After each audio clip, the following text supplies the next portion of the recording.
Bonjour, bonsoir, très chers sœurs et frères camerounaises, camerounais. Donc, nous allons parler là de l'appel lancé par le président élu à toute la société civile camerounaise, aux dignitaires religieux du Cameroun et bien évidemment à tous les hommes politiques du Cameroun pour une réforme consensuelle et effective du système électoral camerounais. Outre cela, nous allons parler effectivement de la situation actuelle au Sénégal. Un bravo au peuple sénégalais. Bravo, bravo au peuple sénégalais.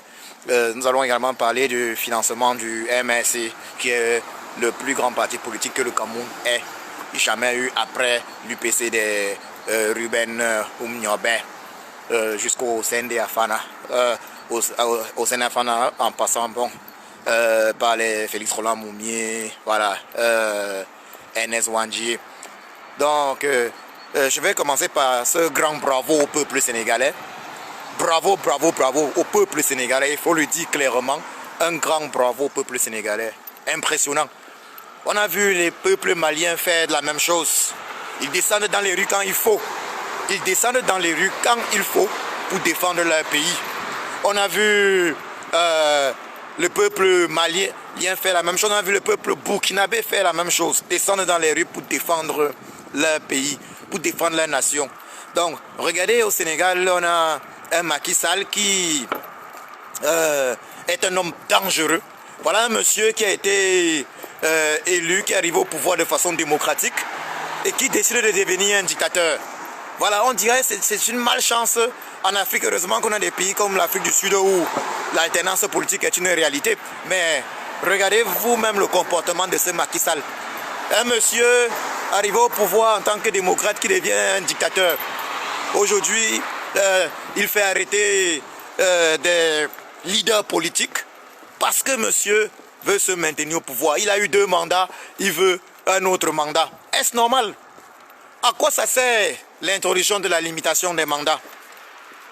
La limitation des mandats a pour but simplement de garantir l'alternance politique, car sans alternance politique, il ne peut exister de démocratie. C'est de ça qu'il est question. Et on a vu la police de Macky Sall, son armée, la police particulièrement descendre dans les rues. Mais le brave peuple sénégalais a fait ce qu'il fallait faire. Voilà, ils sont descendus dans les rues, ils ont fait ce qu'il fallait. Et c'est ce qu'on attend des peuples camerounais. Voilà, je dis des peuples camerounais, je n'ai pas dit le peuple camerounais, des peuples qui vivent au Cameroun. Voilà. Donc, c'est ce qu'on attend d'eux. Il faut descendre dans les rues. Voyez-vous, au Sénégal, personne n'a demandé à savoir, les Sénégalais n'ont pas demandé à savoir de quelle origine est Sonko. C'est qui Ousmane Sonko? Personne n'a demandé à savoir quelle est son origine. Le peuple s'est levé comme un seul homme. Mais on a vu le président élu séquestré. Certains se sont dit non, il reste à la maison. Pourquoi est-ce que les Camerounais sont restés à la maison tandis que le président élu était séquestré? Je vais dire, pourquoi? Pourquoi est-ce que les Camerounais sont restés à la maison tandis que Olivier Bibounissak, oui, le porte-parole du président élu, a été purement et simplement, je dis, il a été purement et simplement arrêté à son domicile. Juste parce qu'il a demandé le départ du despote Biya, parce qu'il a dit Paul Biya doit partir. Ils sont partis, l'ont arrêté dans son domicile. Les Camerounais ne se sont pas levés comme ça se doit. Pourquoi est-ce que les Camerounais ne sont pas levés tandis que le professeur Alain Fogué a été arrêté la nuit du 21 au 22, la nuit du 21 au 22 septembre, voilà. Il a été arrêté la nuit du 21 au 22 septembre en face du domicile du président élu, son excellence Kamto Maurice alias Sage. Que leur reproche-t-on? Que leur reproche le régime Biya? Pour continuer dans le même sens, dans la même lancée, certains manifestants du 22 septembre ont carrément été arrêtés par des jeunes d'un certain parti politique, le PCN, le parti politique de Cabral Libi, est livré à la police. Voyez-vous, certains jeunes arrêtent des manifestants et les livrent à la police. Alors même que la constitution du Cameroun autorise, permet au peuple camerounais de manifester, parce que manifester est un droit constitutionnel au Cameroun. Il n'y a qu'une seule chose à faire, il faut déclarer la manifestation. on déclare la manif et on manifeste. On déclare la manif et on manifeste. Pourquoi est-ce que chez nous, ce n'est pas possible? Vous partez manifester, vous dites que vous allez manifester, vous partez manifester. Mais il y a certains jeunes qui sont dans la misère, qui arrêtent les manifestants même, dans certains quartiers, pour les livrer à la police. Pour deux raisons. Ils ont la haine, parce qu'on parle là des jeunes d'un certain parti politique, d'un certain Cabral Libye. Ils ont une haine envers un parti politique comme le MSC qui fonctionne normalement, puisque c'est un parti de ventrologues, un parti qui cherche plutôt, je parle du PCRN, les jeunes de ce parti, c'est un parti qui ne recherche pas l'intérêt du peuple.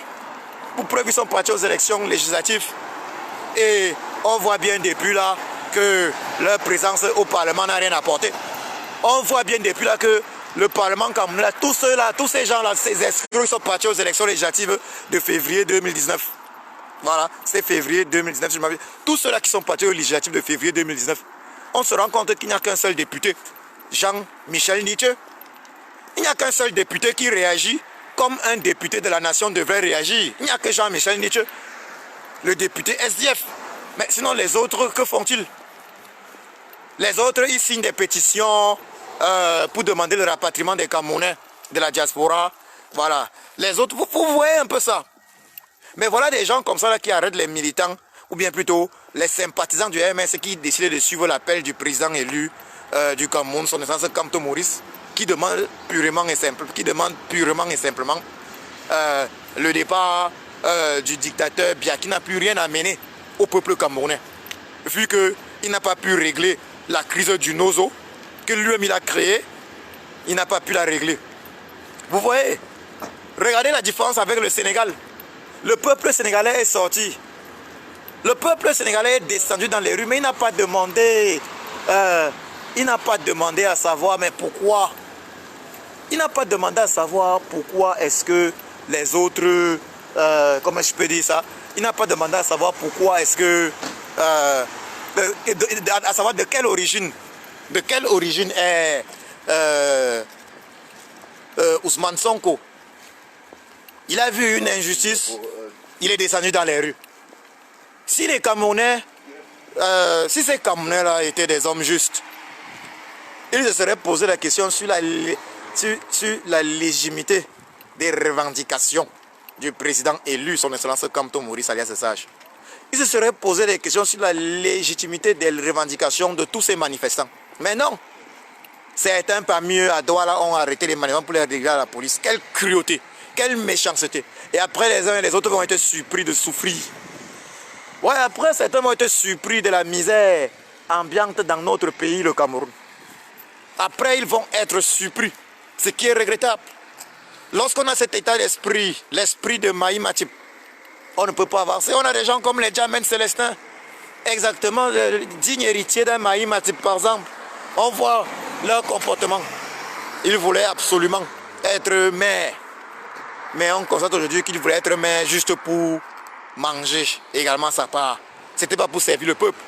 Pour preuve, lorsqu'on voit ce que le secrétaire national du MS aux droits de l'homme fait aujourd'hui, voilà, lorsqu'on voit tous ces communiqués relatifs à la situation des droits de l'homme au Cameroun, on constate que Sieur Djamène Célestin n'a jamais rien fait, ni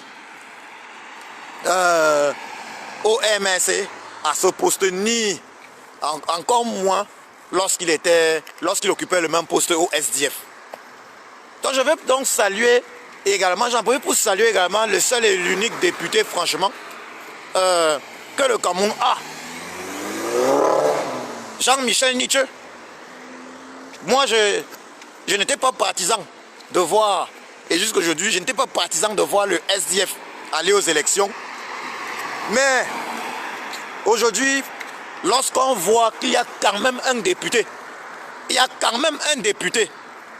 qui permet de mettre en exergue le fait que les autres ne soient pas des députés, on peut s'estimer quand même content, heureux de voir que malgré le fait qu'il soit parti à des élections qui étaient en réalité illégitimes, des élections pleines de trucages, qu'il y ait quand même l'un parmi tous ces voyous, que je le dise, tous ces bandits de la ration, à faire le travail qu'il faut faire. Oui, à faire le travail de député. Car que font les autres? Si ce n'est accompagner le régime Biya et se remplir les poches, que font-ils? On a vu l'autre député, celui qui est président de l'Assemblée nationale depuis des années, Kaveh au nord, aller sortir des pancartes du genre ils ne veulent pas voir le président élu Kamto au nord avec Mamadou Mota pour déstabiliser la jeunesse. Lors du retour triomphal du lion du Sahel, le général hors hiérarchie, le vice-président du MSC Mamadou Mota à Tokombéré. Vous voyez la différence? Regardons un peu, quelle est la différence entre le Sénégal et le Cameroun? Aujourd'hui on voit, j'ai même vu des fervents supporters du parti des Flammes, du régime Biya, apprécier la réaction du peuple sénégalais. Mais ça te pose la question de savoir, mais comment pouvez-vous apprécier la réaction du peuple sénégalais et être contre ces Camerounais-là qui se lèvent pour le même changement au Cameroun? Et il faut dire que Macky Sall n'a que... il n'a pas plus de 10 ans au pouvoir, il faut le dire. Vous offusquez du comportement de Macky Sall. À juste titre. Hein? Vous offusquez du comportement de Macky Sall. Vous célébrez cette jeunesse sénégalaise, le peuple sénégalais, qui se lève comme un seul homme pour défendre la justice, le respect des droits de l'homme, pour défendre les valeurs démocratiques. Vous félicitez ce peuple camerounais, ce peuple sénégalais, que dis-je? Mais en même temps, vous êtes contre le peuple camerounais qui veut cette même justice. Le peuple camerounais qui se lève pour défendre la démocratie. Le peuple camerounais qui se lève pour revendiquer une réforme consensuelle et effective du système électoral camerounais. Est-ce normal? Est-ce normal? Est-ce normal? On ne peut pas, d'un côté, dire oui, le peuple sénégalais, il fait du bon boulot, félicitations. Le peuple malien fait du bon boulot, félicitations.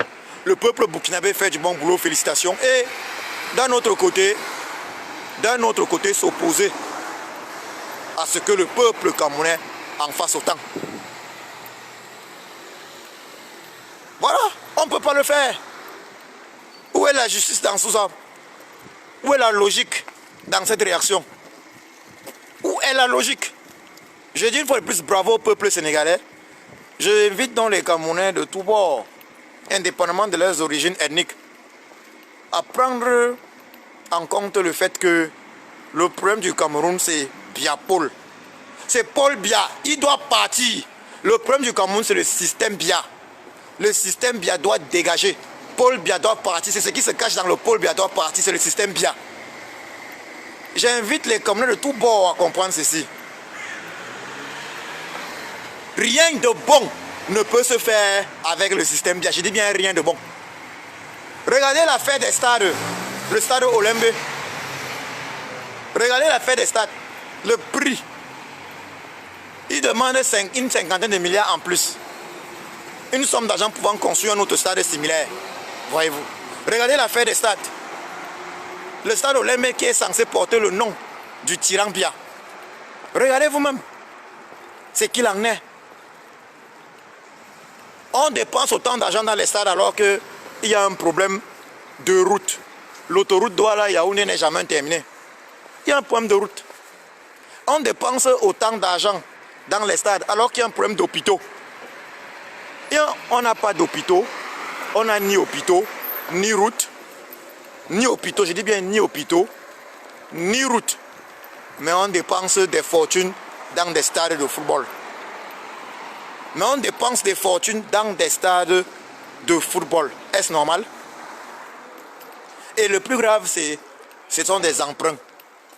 Donc, on endette la jeunesse camerounaise, on endette les futures générations pour construire des stades. Et même pas, ça veut dire, et on ne construit même pas véritablement ces stades parce qu'on prend de l'argent pour construire 10 stades et on ne parvient même pas à terminer un stade.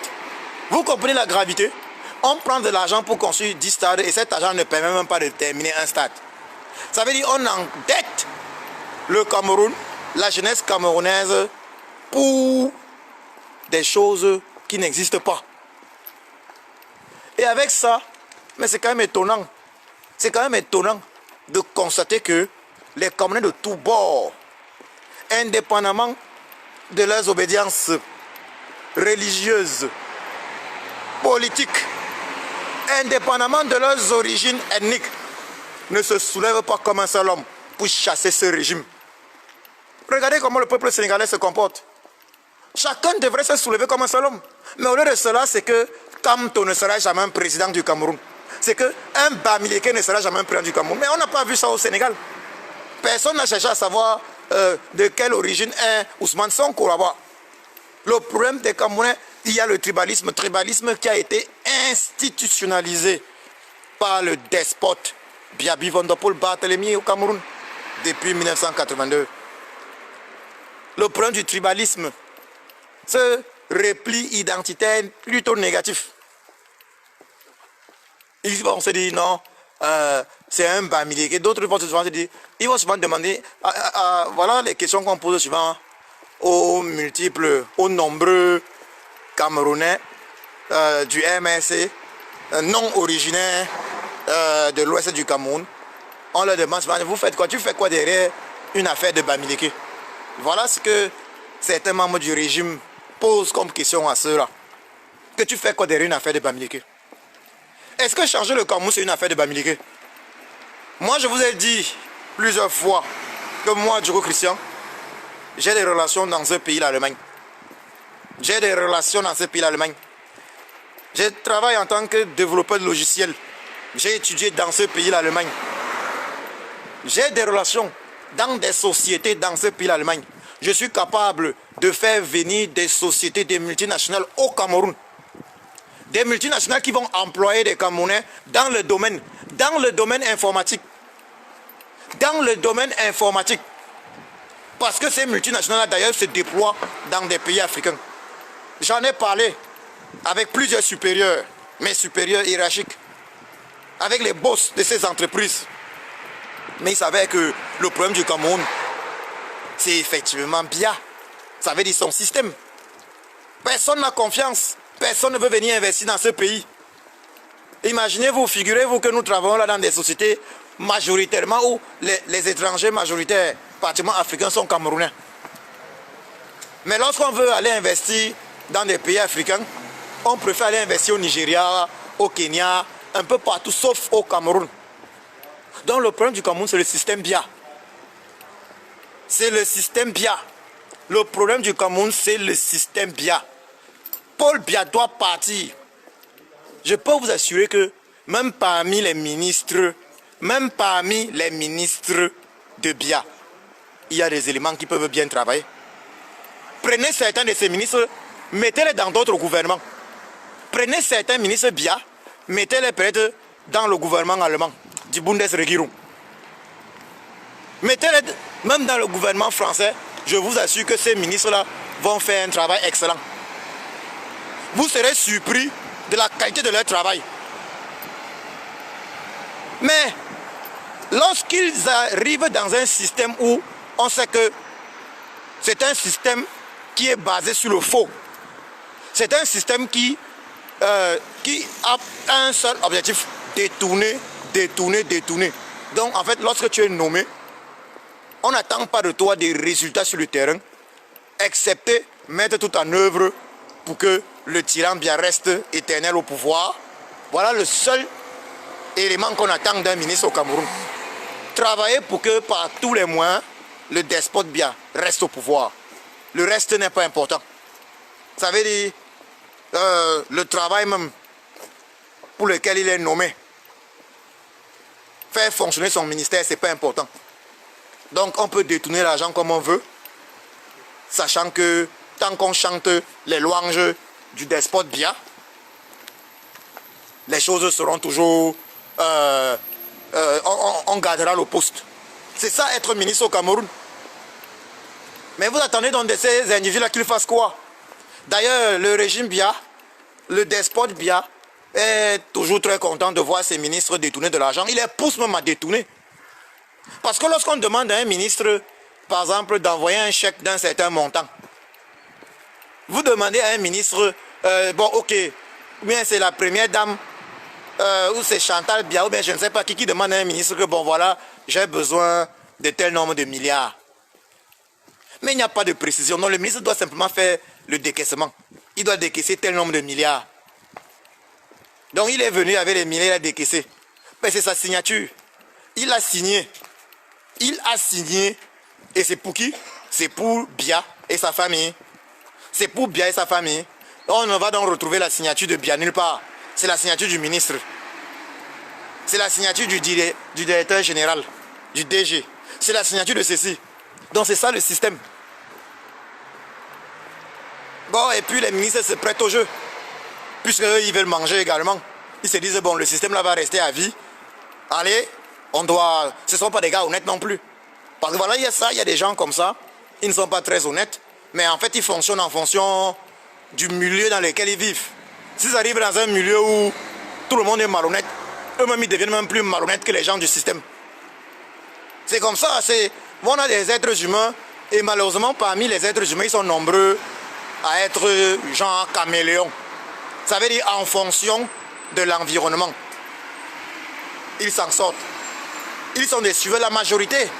La majorité d'ailleurs des êtres humains, hein, il faut le dire clairement, la majorité des êtres humains se comportent de la sorte un peu sans personnalité. Je peux dire ça, il faut le dire sans personnalité. Ça veut dire la majorité des êtres humains, c'est des suiveurs.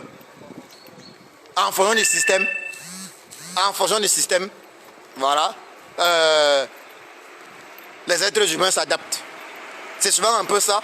En fonction du système, les êtres humains s'adaptent.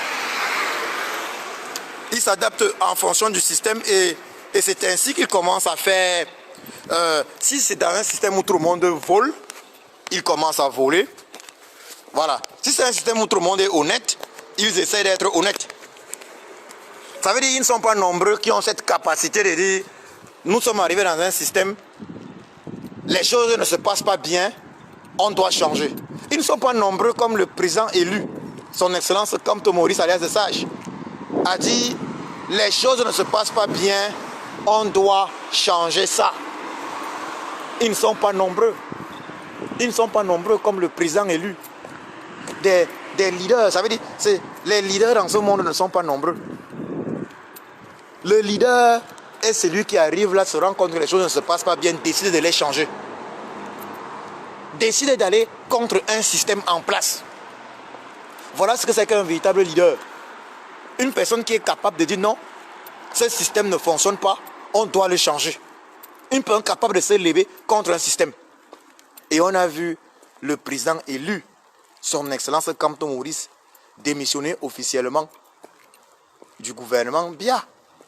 À l'époque, il faut rappeler que le président élu a été nommé ministre en raison de l'affaire Bakassi, ministre délégué. En raison de l'affaire Bakassi, il faut rappeler d'ailleurs que le président élu du Cameroun, son excellence Kamto Maurice alias Sage, a ramené Bakassi au Cameroun. Il faut rappeler ça. Donc, nous pouvons dire sans risque de nous tromper que ce n'est pas tout le monde qui peut démissionner d'un gouvernement comme celui-là, pour plusieurs raisons. L'égoïsme, ça veut dire qu'ils vont préférer manger, même si ça se passe mal pour tout le monde, et ils mangent leur part également. Ils vont dire, ils mangent sa part et ils se taisent. Ça, c'est l'égoïsme. D'autres sont également de grands malhonnêtes, que lorsqu'ils trouvent la faille dans les systèmes, ils en profitent. Parce que c'est ça, ils sont nombreux. Mais il faut le dire clairement, sur 100 hommes, sur 100 êtres humains, il faut le dire clairement, 90 sont du genre, s'ils trouvent la faille dans un système, ils l'exploitent. Il n'y a probablement que 10% qui vont dire, ok, il y a une faille là, il ne faut pas l'exploiter, il faut améliorer le système. Ils ne sont pas très nombreux, cette catégorie, dans laquelle naturellement on retrouve le président élu du Cameroun, son excellence Kamto Maurice alias le Sage. Donc c'est ça. Donc le problème du Cameroun, c'est le régime Biya, c'est Paul Biya et son système. Donc dans Paul Biya doit partir, c'est ce système-là qui doit partir. C'est Paul Biya et son système, parce que Paul Biya incarne son système. Il doit partir. Quand on demande la réforme du système électoral, et on précise bien consensuel. Consensuel, donc tout le monde. C'est ça qui explique l'appel, une fois de plus, l'appel renouvelé une fois de plus du président élu, son excellence Kamto Maurice alias le Sage. Il appelle les Camerounais de tous bords, la société civile, tous les hommes politiques du Cameroun de tous bords, les dignitaires religieux, sans exclusion. Ça veut dire hommes politiques du Cameroun de tous bords, sans exclusion. Ça veut dire les hommes politiques du système Biya, donc du régime Biya. D'ailleurs, ils sont même également invités. C'est une main tendue une fois de plus du président élu. Il appelle tout le monde, réunissons-nous et bossons pour une réforme consensuelle, je souligne consensuelle, et je souligne effective du système électoral camerounais. En septembre 2020, lorsque le président élu a lancé un appel similaire, certains ont dit que c'est la mauvaise méthode. Il a dit donc on va descendre marcher. Certains ont dit que c'est la mauvaise méthode. Il y a plusieurs membres de l'opposition, entre guillemets, ou même de la société civile, entre guillemets, ont dit que c'était la mauvaise méthode. Le président élu n'a pas la bonne méthode. Mais proposez donc vos méthodes. Y a-t-il un seul Camerounais, honnête qui puisse dire que la réforme consensuelle et effective du système électoral camerounais n'est pas une priorité camerounaise, n'est pas le nœud de tous les problèmes du Cameroun? Si on avait eu un système électoral consensuel, on n'aurait jamais eu des hold-up électoraux au Cameroun, on n'aurait jamais eu des crises post-électorales au Cameroun. Si on avait eu un système électoral consensuel et effectif, on n'aurait d'ailleurs jamais eu la guerre, la crise dans le Nozo, les multiples massacres dans le Nozo.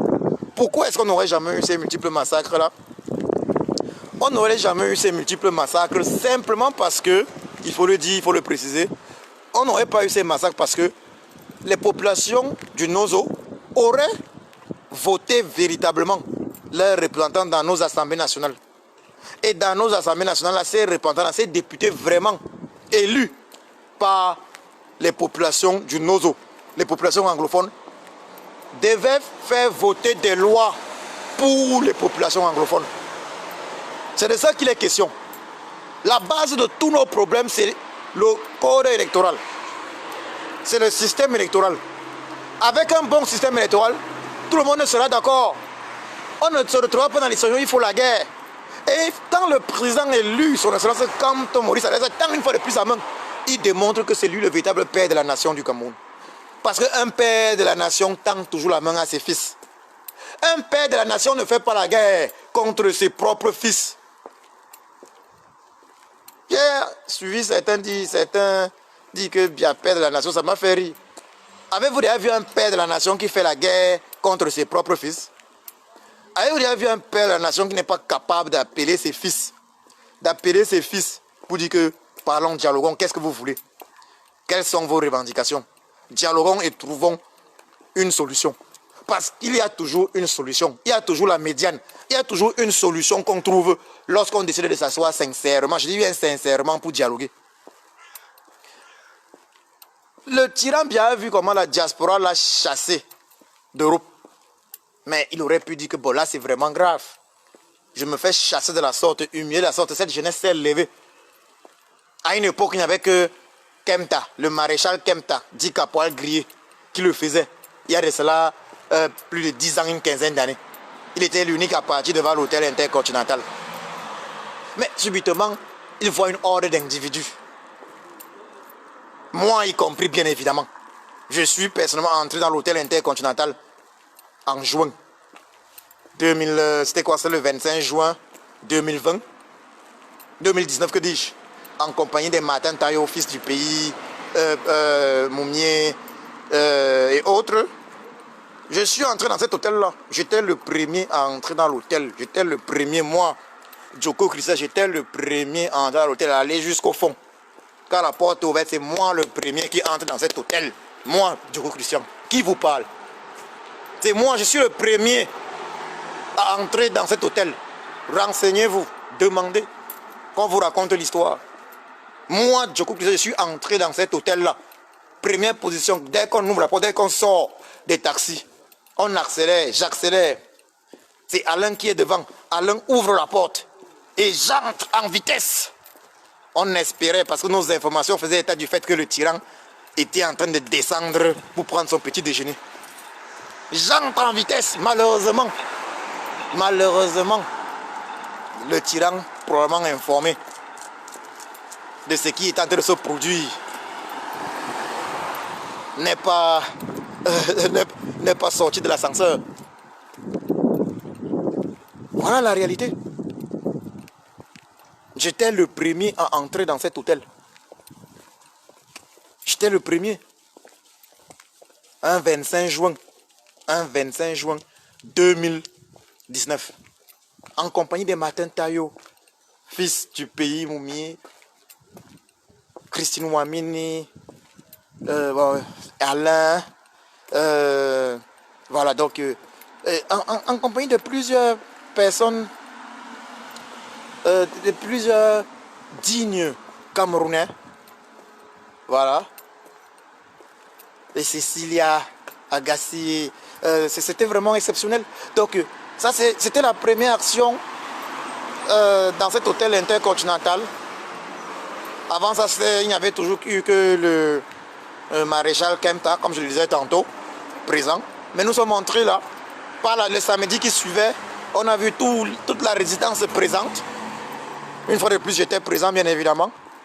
Et ça a continué à Lyon où la soldatesque, la milice, la garde rapprochée du tyran a voulu en découdre avec ma personne. Voilà, vous avez vu une vidéo circuler, ils ont cherché à m'assassiner. Voilà, l'objectif c'était même de me détruire les testicules. Voilà.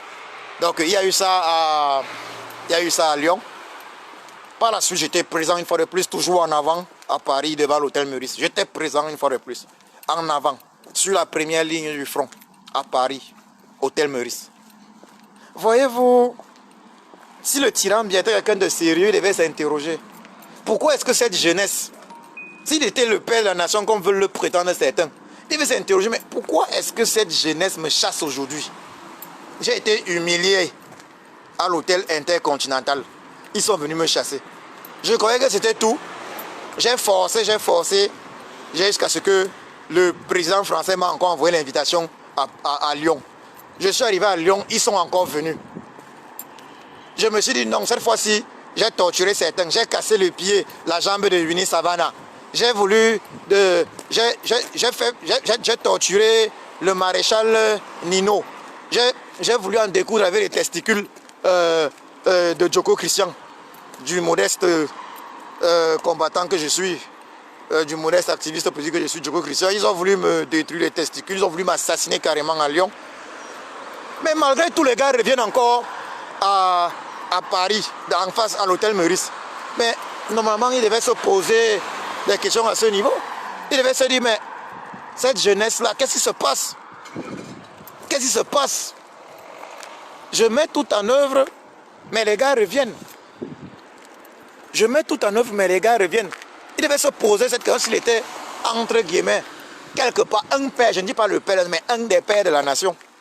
Mais non, il ne s'est pas posé ces questions. Il ne s'est pas posé ces questions-là. Vous voyez? Tu as une diaspora qui te chasse et on sait combien la diaspora est importante, capitale. Ta diaspora te chasse. Ta diaspora te chasse de l'étranger. Mais tu ne te poses pas la question de savoir, ok, ça veut dire que vraiment l'heure est grave. Il faut appeler tout le monde et dialoguer. Tu es quel père de la nation? Tu n'es pas un père de la nation. Loin de là. Parce qu'un père de famille ne peut pas voir ses enfants en colère et ne pas appeler tous ses enfants pour dire que bon, ok, on doit parler. Un père de famille ne peut pas voir ses enfants en colère et ne pas les appeler pour dire qu'on doit parler. Au contraire, il cherche plutôt à faire du mal à tous ceux qui le combattent. C'est plutôt le président élu, son excellence Kamto Maurice qui continue de tendre la main. Qui continue de tendre la main, ça veut dire c'est le président élu Son Excellence Kamto Maurice Alias Sage qui joue le véritable rôle de président de la République au Cameroun. On a vu ce qui s'est passé avec le Covid-19. C'est le président élu qui a lancé l'initiative Suivi Cameroun. Toujours pour sauver le peuple camerounais, mais qu'est-ce que Biya a fait? Je ne veux pas parler du don exceptionnel du président élu. Le président élu qui a fait les dons à hauteur d'au moins, d'au minimum 200 millions de francs CFA pour le peuple camerounais. Il a pris des initiatives. Initiatives qu'on attend en fait de celui qui joue le rôle de père de la nation. Si Biya était un père de la nation, disons-nous la vérité, est-ce qu'on devait être en train de tuer nous-mêmes nos frères? Quand le tyran Biya envoie, il faut le dire clairement, les soldats camerounais tuer nos frères anglophones. D'une part, il y a nos frères anglophones qui sont tués, frères et sœurs, bébés également, femmes enceintes, qui sont massacrés injustement.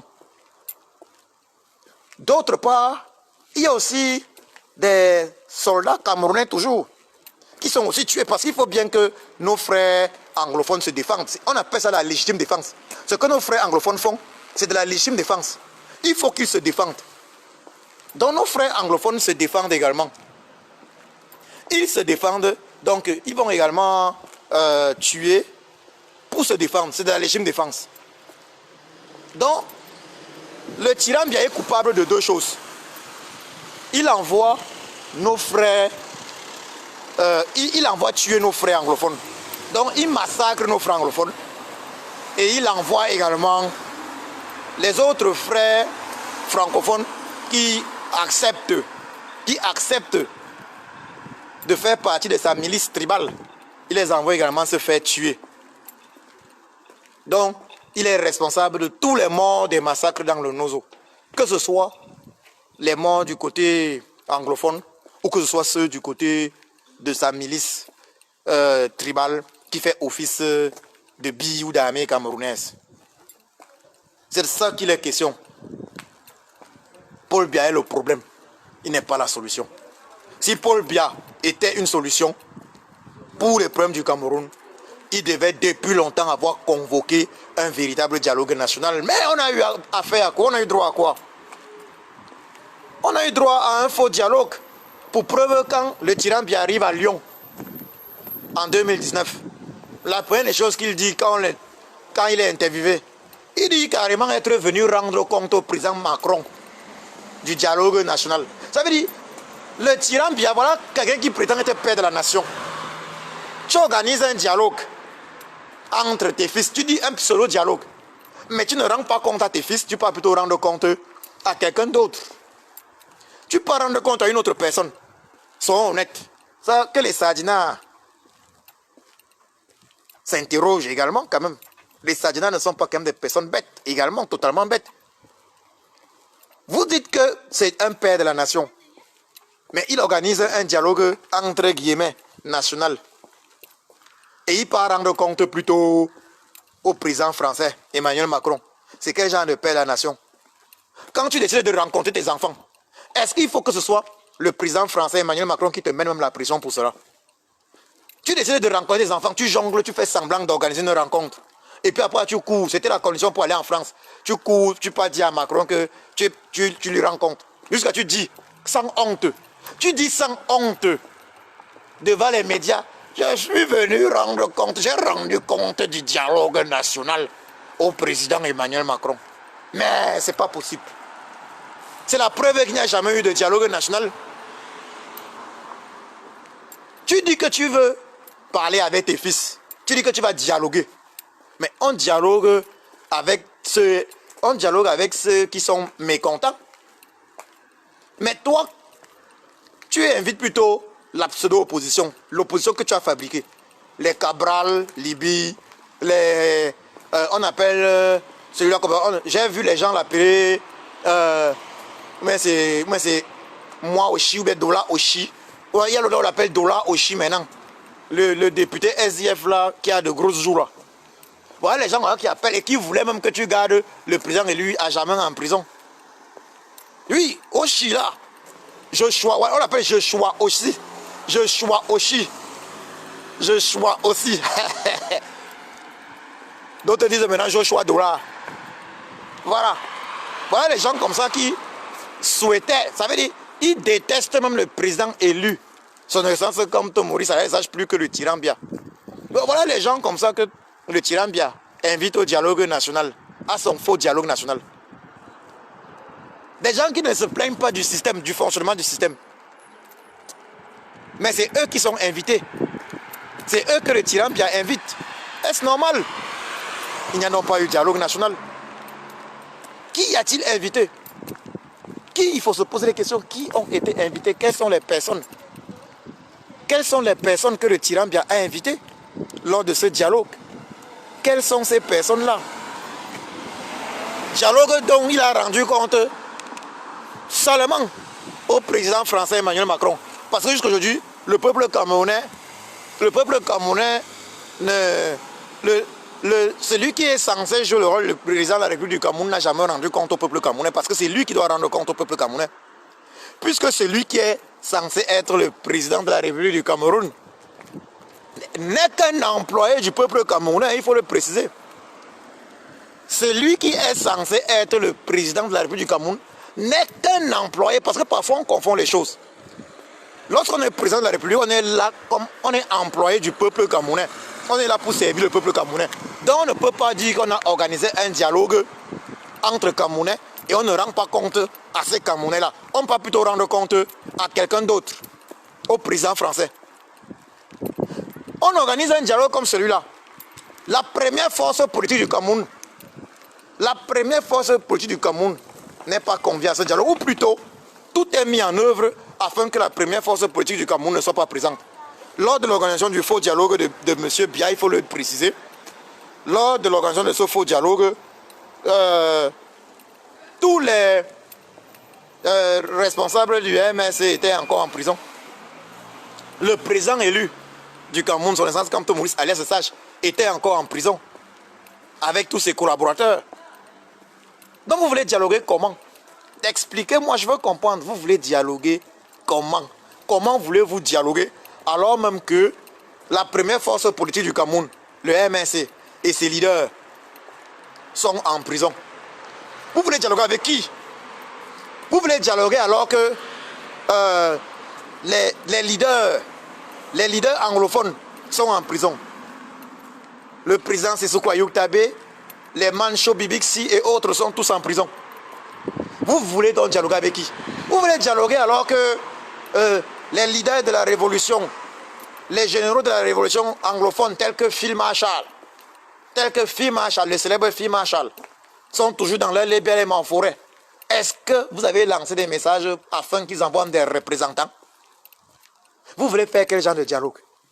Si vous voulez un dialogue sérieux, invitez vraiment tous les Camerounais de tous bords. Vous voulez un dialogue, on dit qu'il y a eu les représentants de la diaspora, des personnes inconnues dans la diaspora qui ont représenté... Mais attends, vous voulez un dialogue, mais les combattants de la diaspora doivent être présents. Les activistes politiques de la diaspora doivent être présents. Et de tous bords. Les activistes politiques de la diaspora doivent être présents de tous bords. C'est de quel dialogue vous parlez où la diaspora n'est pas présente? Il faut le dire clairement.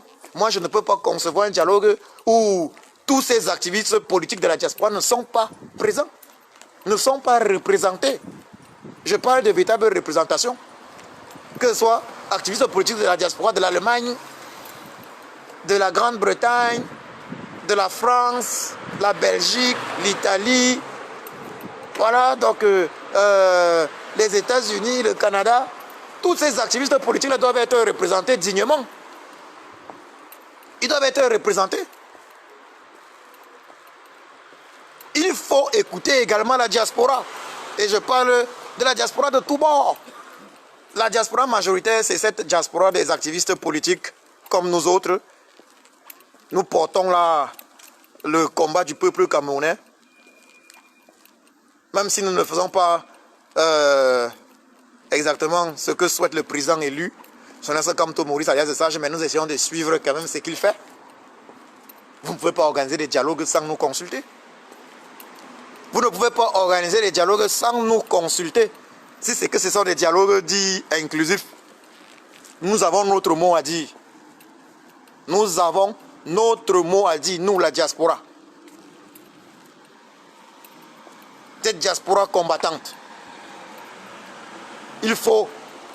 Si on est père, entre guillemets, d'une nation, alors on invite tous ces enfants-là. Donc, M. Biassi, il était sérieux. Il devait avoir dit que, bon voilà, cette diaspora-là qui m'a chassé, je vais les appeler à la table. Les filles Machallah, les filles Machal, les Ayoub Tabé et autres. Mes enfants anglophones là, fâchés, qui sont partout en Europe, je vous appelle à la table. Mais on constate quoi? Les députés du Tirambia, qu'est-ce qu'ils font? Ils signent une pétition pour demander que des Camerounais soient rapatriés des États-Unis. Vous comprenez que le régime bien n'a jamais eu l'intention de dialoguer avec le peuple. Bien n'a jamais eu l'intention. Tu ne peux pas prétendre être un père de la nation, mais tu ne veux jamais t'asseoir sur la table avec tes enfants pour parler. Quand il y a les problèmes dans une famille, les gens doivent s'asseoir pour parler. Mais bien montrer et redémontrer qu'il ne veut pas dialoguer. Et c'est la raison pour laquelle le président élu en septembre a convoqué, a déclaré qu'il fallait manifester pour chasser le Tirambia. Vous avez suivi son discours, j'ai fait un petit direct aujourd'hui ce matin, où je repassais son discours. On doit se lever et chasser le Tirambia. On doit chasser le Tirambia. Paul Biya doit partir. Paul Biya doit partir. Donc, je voulais également parler d'un point très important dans ce direct. Très important. Le financement du MSC. Je m'adresse à toute la diaspora, à tous les sympathisants et tous les sympathisants du MSC de la diaspora. Je m'adresse également à tous les combattants, combattantes et combattants, tous les activistes politiques de la diaspora. Je dis, il est important que nous travaillions à financer le MSC régulièrement. Quand je dis régulièrement, c'est chaque mois. Parce que toute organisation politique vit des dons de ses sympathisants. Je précise, toute organisation politique vit des dons de ses sympathisants. Et pourquoi est-ce que nous devons financer absolument le MSC? Nous devons absolument financer le MSC parce que le MSC est la première force politique du Cameroun. Le MSC est le plus grand parti politique du Cameroun. Donc le MSC du président élu, son Excellence Kamto Maurice alias de Sage, est le plus grand parti politique du Cameroun depuis l'UPC. De Ruben Oumniobé, l'UPC de Félix Roland Moumier, l'UPC d'Ossende Afana, d'Ernest Wandji et autres. Donc, le MSC est le digne héritier de l'UPC. Et pour qu'une organisation politique fonctionne à merveille, il faut le financement, il faut financer. Il faut financer. Au Cameroun, il y a un parti politique qu'on appelle le parti des flammes. Voilà. Ce n'est pas une surprise que le Cameroun soit en flammes. Heureusement que le président élu nous a sorti un livre là l'autre jour. Sous les flammes, sous les cendres, voilà. Sous les cendres, les étoiles. Ça veut dire le Cameroun va se réveiller. C'est la renaissance. Voilà. Donc, je disais tantôt, le parti des flammes, le RDPC, est financé par qui? Le RDPC est financé par les caisses de l'État du Cameroun. Malgré cela, on connaît la puissance du MSC aujourd'hui. Finançons le MSC, finançons les activités du MSC. En finançant régulièrement, mensuellement les activités du MSC, le MSC va pouvoir être encore plus efficace. Le MSC va améliorer, le quadrillage. Il va améliorer le quadrillage du triangle national.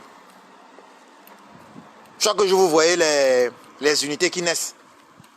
Il faut financer pour qu'il y ait encore et toujours plus d'unités.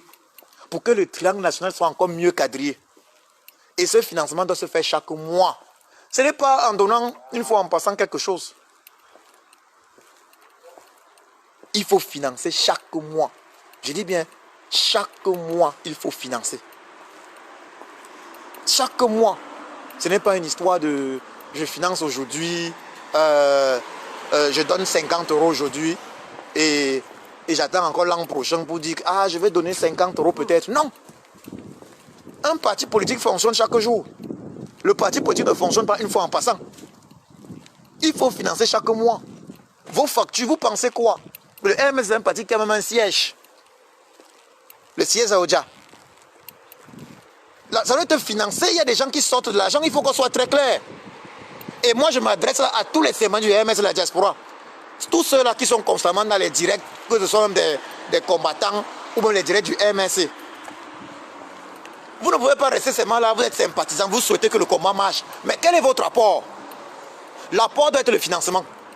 Et ceux qui sont en Occident, vous êtes en Occident. Vous êtes en Occident, en Europe, en Amérique.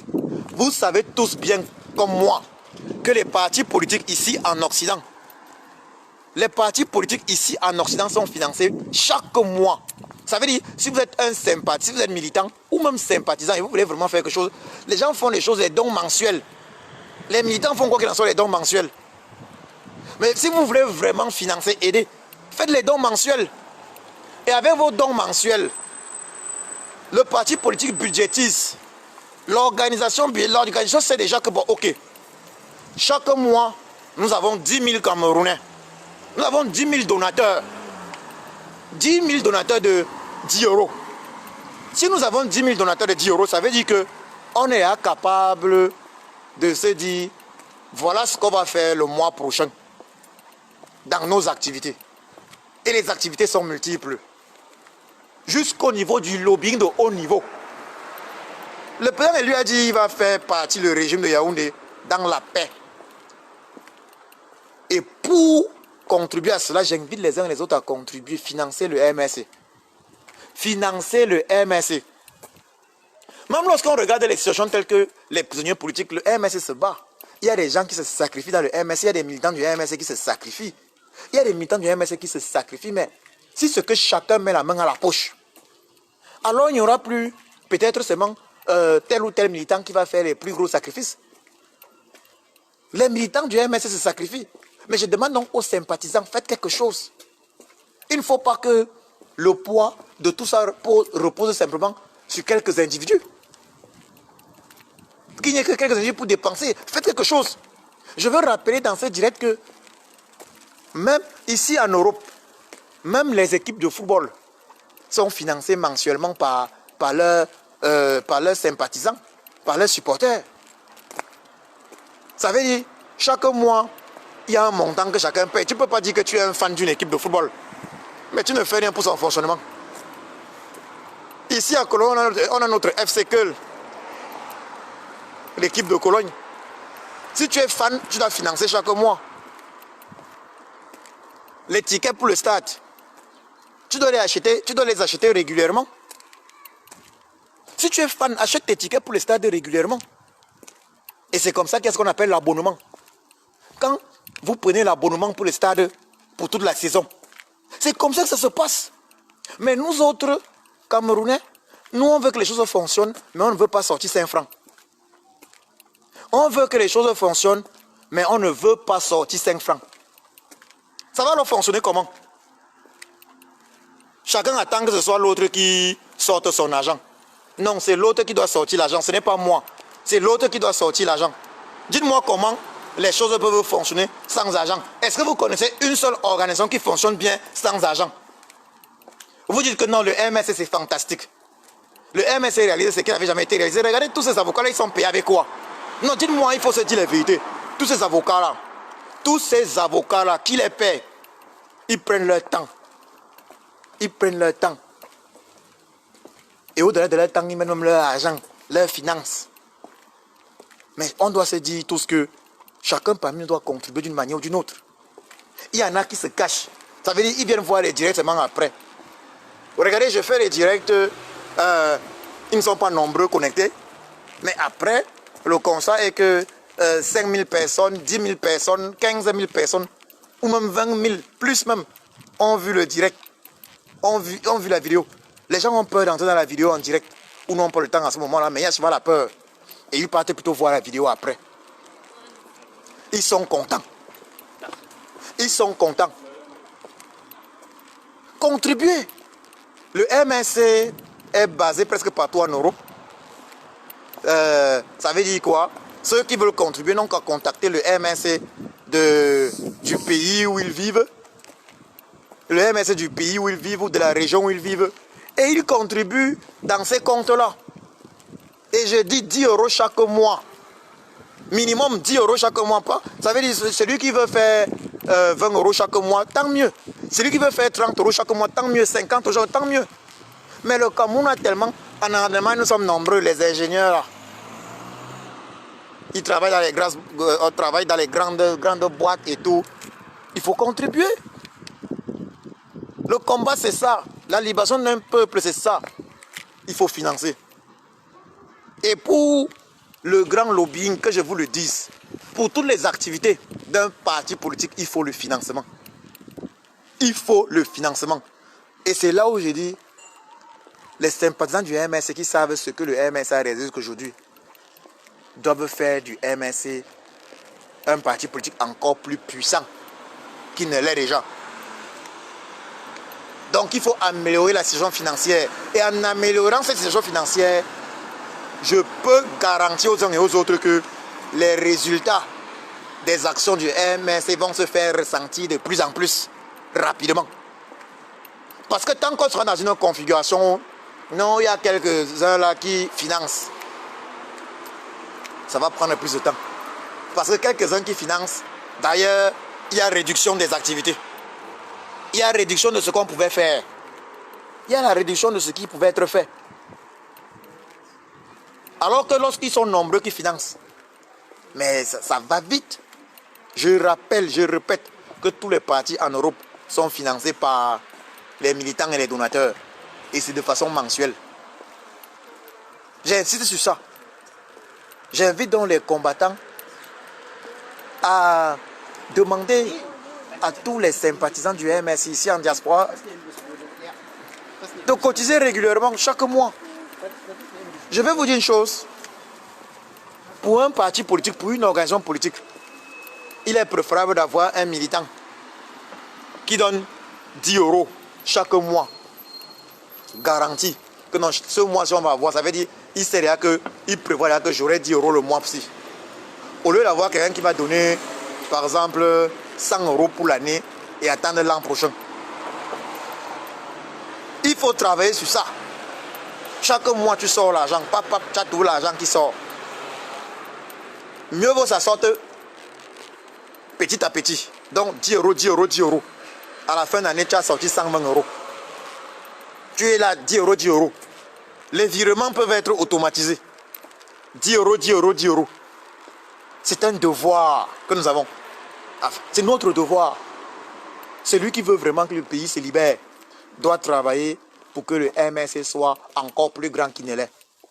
Le MNC est déjà le plus grand parti politique du Cameroun après l'UPC. Le MNC du président élu, son excellence Kamto Moïse Alias Sage, est déjà le plus grand parti du Cameroun après l'UPC. Après l'UPC 2, Ruben Oumniobé. 2, Félix Roland Moumier. L'UPC d'Austin Dafana.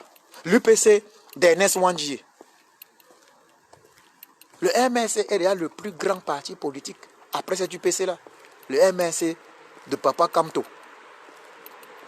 Du président élu. Mais maintenant, nous autres, quelle est notre contribution au MNC? Que faisons-nous pour que le MNC soit encore plus grand? Le MNC est l'unique véritable organisation que nous avons depuis l'UPC. La véritable organisation que nous avons susceptible de nous amener la victoire. Que faisons-nous pour rendre cette organisation plus forte? Peuple camerounais, de la diaspora particulièrement.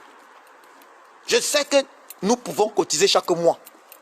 Je sais que 20 000 Camerounais peuvent virer au MNC.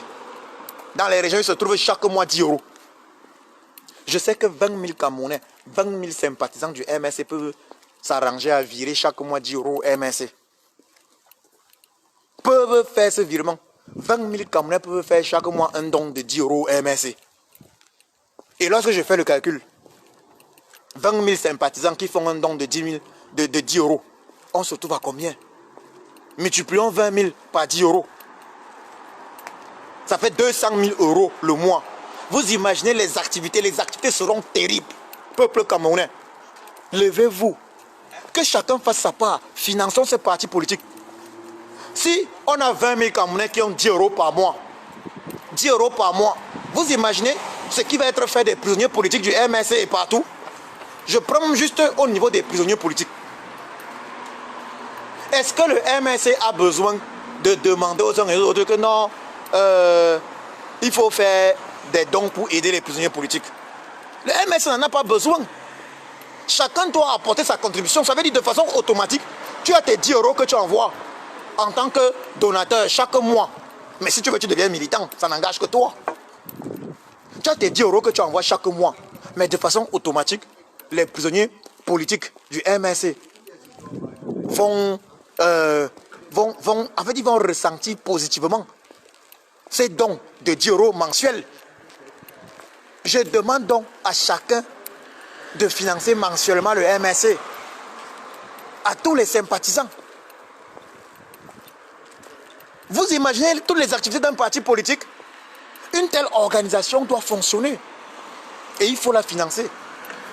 Certains vont dire, mais est-ce que le MSC t'a dit qu'il avait besoin d'argent? Moi je leur réponds, tous les partis politiques en Allemagne sont financés chaque mois par leurs militants. Chaque mois les militants font des virements et les virements sont en fonction de leur salaire. Chaque mois, les sympathisants font des virements. Vous ne pouvez pas être sympathisant et vous ne faites pas de virements chaque mois. Bon, d'autres vont te dire que bon, ok, je vais te donner, ça dépend maintenant des montants.